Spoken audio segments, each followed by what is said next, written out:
Welcome to our channel science with Charling. இது வந்து கொஞ்சம் லாஸ்ட் ஹவரு, ஸோ கொஞ்சம் டயர்டாக இருக்கு. இருந்தாலும் நம்ம ஒரு சிம்பிளான டாபிக் என்ன பார்க்க போகிறோம் அப்படின்னு பார்த்தோம்னா, ஜஸ்ட் இன்ட்ரோடக்ஷன் மட்டும் பார்ப்போம். எப்பயுமே தெரியும் நம்மளோட செஷன் வந்து இந்த அவுட்ஸ்டாண்டிங் ஸ்டூடெண்ட், அதாவது ரிசர்ச் மைண்டோட சயின்ஸை லவ் பண்ணி படிக்கிற ஸ்டூடெண்ட்டுக்கு ஒரு மார்க் இருக்கும்.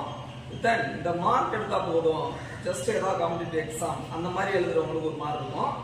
இந்த செஷன் வந்து அந்த ரிசர்ச் ஸ்காலர், அதாவது அந்த ரிசர்ச் மைண்டோடு படிக்கிற அந்த ஸ்டூடெண்ட்டுக்கான லெசன். எப்படின்னா அந்த ஸ்டூடெண்ட்டுக்கான செஷன்.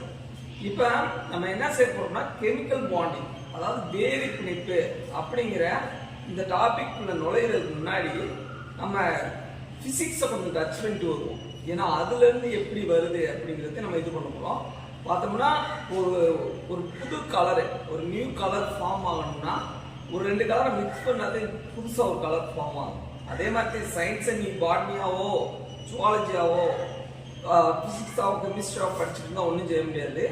நீங்கள் வந்து என்ன செய்யணும்னா எல்லாத்தையும் கலந்து அதுலேருந்து நீ ஒரு ஐடியாவை எடுத்து படிக்கணும். அப்படின்னாதே நல்லா இருக்கும்.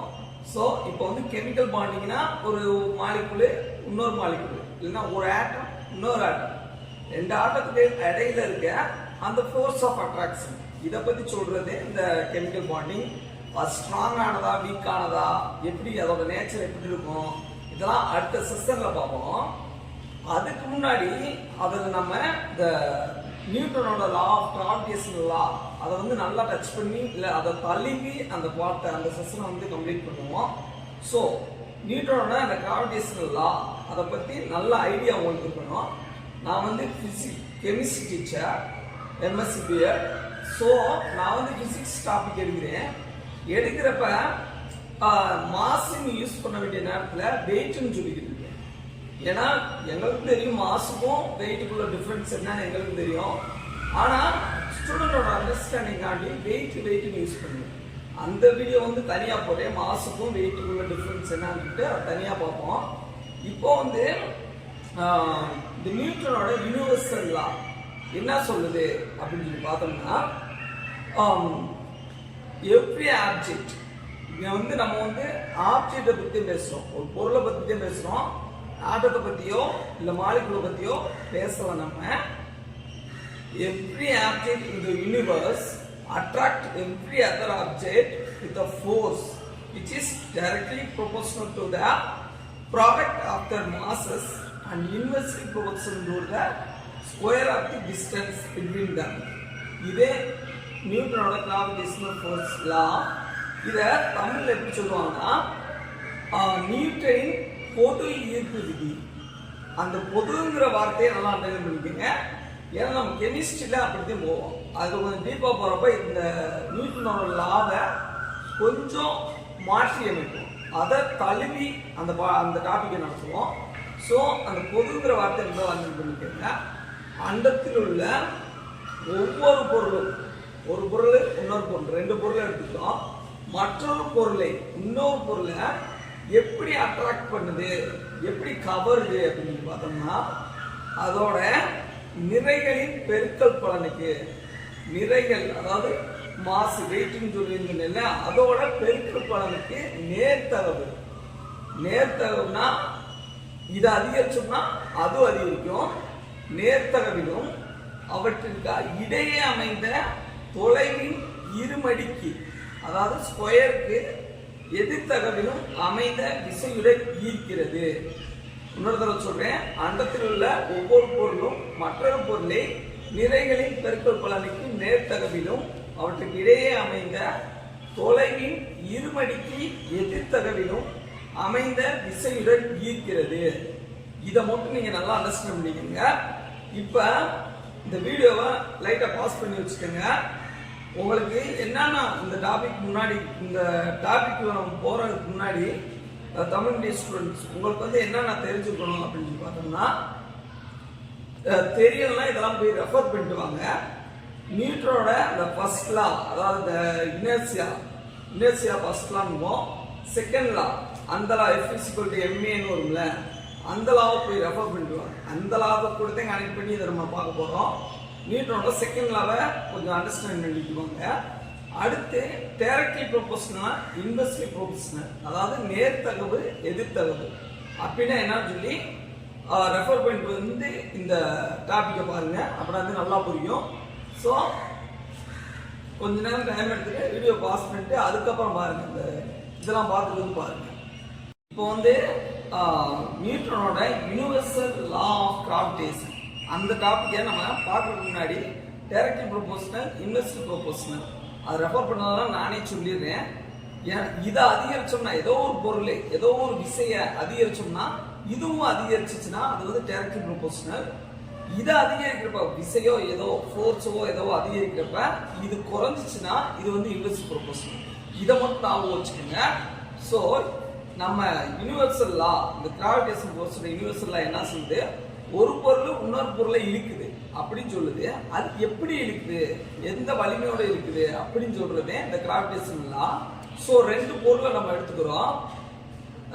இந்த இதுக்கு வந்து நியூட்டன் வந்து ஆப்பிள் இதை வச்சுதான் கண்டுபிடிச்சாரு அப்படின்னு சொல்றதுனால அதவே ஃபெமிலியரா வச்சு எடுத்துக்கிறோம். அதவே கொஞ்சம் எடுத்துக்குவோம் ஃபெமிலியரா இருக்கிறதுனால.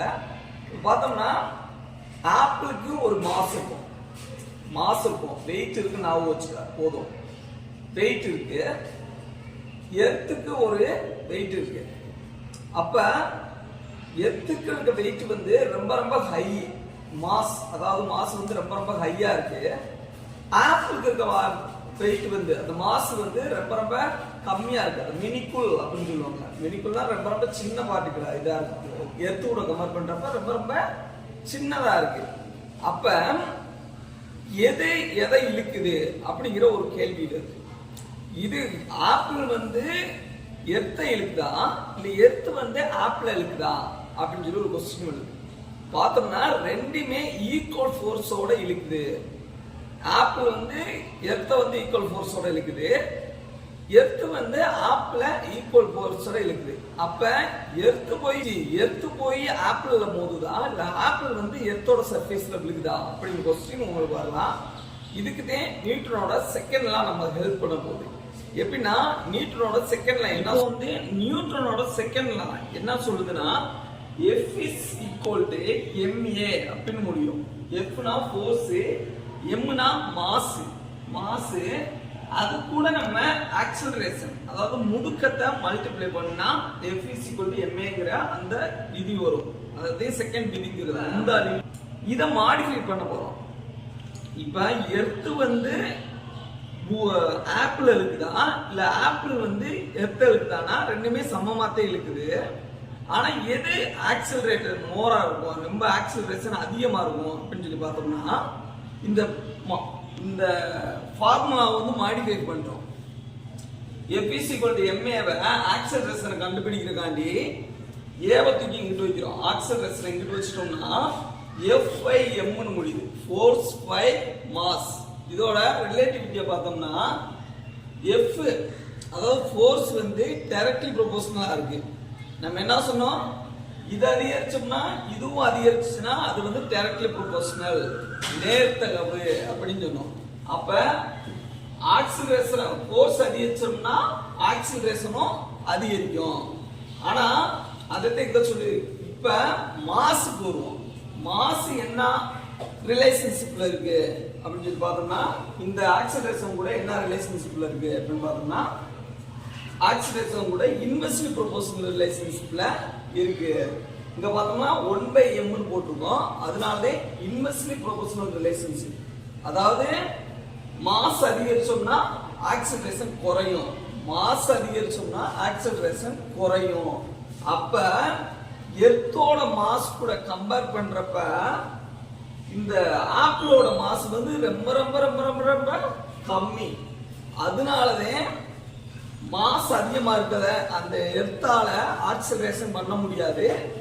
இந்த ஃபார்முலா படி மாஸ் அதிகமா இருந்துச்சுன்னா ஆக்சிலரேஷன் கம்மியா இருக்கும். ஸோ ஆப்பிளுக்கு வந்து மாஸ் ரொம்ப கம்மி எர்த்தோட கம்பேர் பண்றப்ப.